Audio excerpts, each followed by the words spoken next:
Assalamualaikum warahmatullahi wabarakatuh. Waalaikumsalam warahmatullahi wabarakatuh.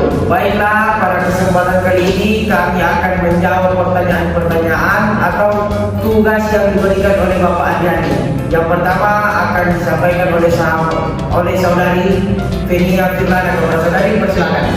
Baiklah, atas kesempatan yang diberikan.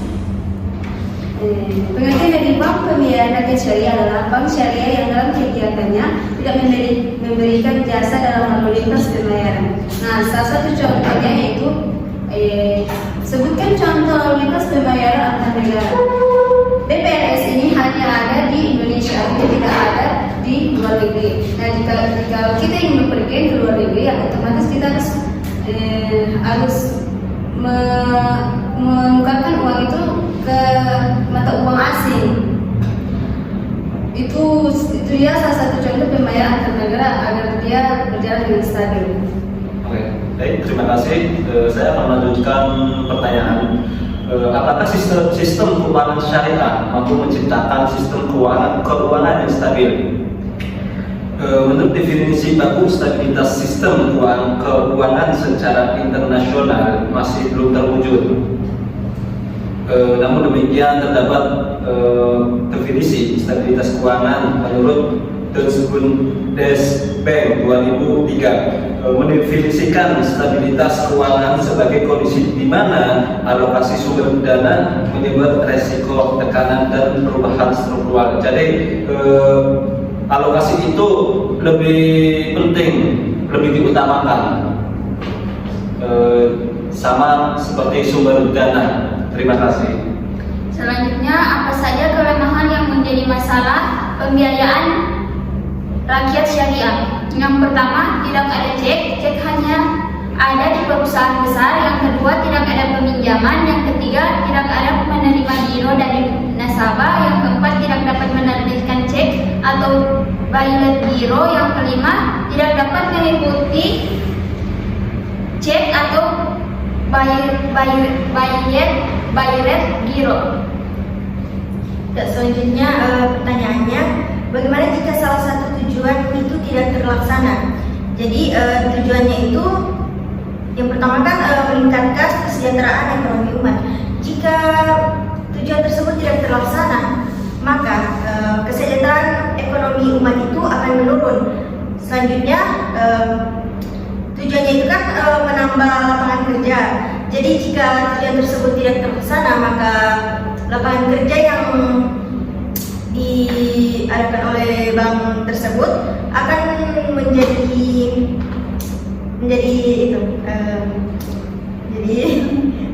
lemah.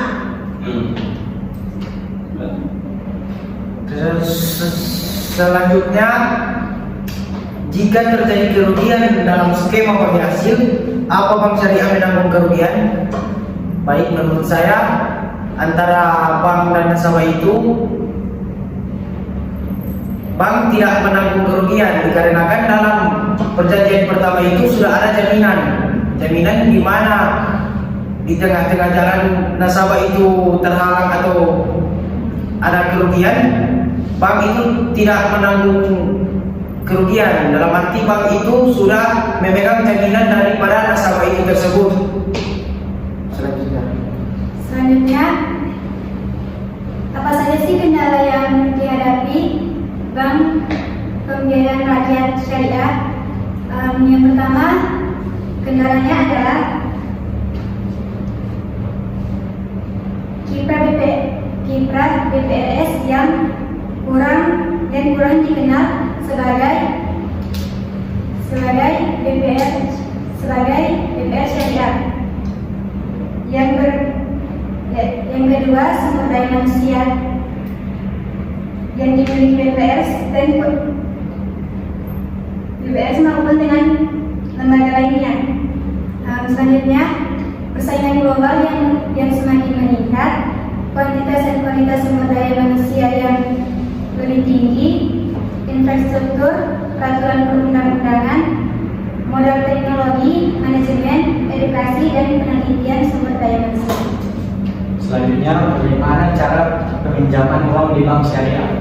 Yaitu dengan memberikan fotokopi identitas diri, fotokopi akte nikah bagi yang sudah menikah, fotokopi keluarga, fotokopi tabungan atau rekening koran yang harus diterbitkan oleh pihak bank, dan fotokopi slip gaji. Pertanyaan selanjutnya yaitu, mengapa BPRS itu dilarang untuk menerbitkan cek? Nah, pada produk penghimpunan dana hanya ada 3, yaitu giro, tabungan, dan deposito. Giro adalah simpanan yang penarikannya dapat dilakukan setiap saat dengan menggunakan pilihan giro atau pemindah dukungan. Deposito adalah investasi dana berdasarkan akad kedaerahan. Nah, kenapa cek itu dilarang? Yaitu karena cek itu hanya untuk perusahaan, sedangkan BPS itu diperuntukkan untuk rakyat kecil. Seperti rakyat kecil, dia hanya untuk simpanan amanah. Misalnya titipan amanah daripada dana infak, sedekah, dan zakat. Artinya itu dia middle antara rakyat kaya dengan rakyat yang miskin. Dia middle. Sedangkan cek itu hanya untuk perusahaan. Misalnya ada jaminan ketika perusahaan itu ingin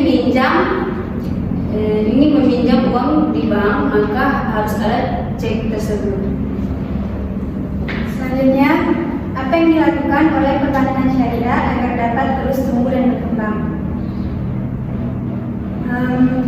Antara lain, penetrasi pasar, pengembangan produk-produk syariah yang kompetitif dan inovatif, peningkatan kualitas pelayanan, peningkatan promosi dan sosialisasi terhadap produk-produk bank syariah secara efektif, dan peningkatan kerjasama antara institusi dengan institusi yang lainnya.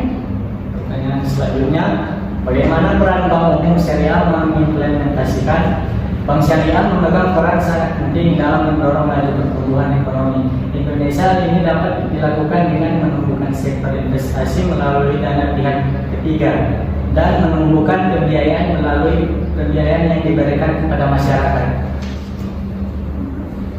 Baiklah, itulah jawaban-jawaban atau tugas saya Bapak adik-adik yang telah kami jawab. Jika ada kurang dan suatu lain hal, kami mohon maaf. Wassalamualaikum warahmatullahi wabarakatuh. Waalaikumsalam.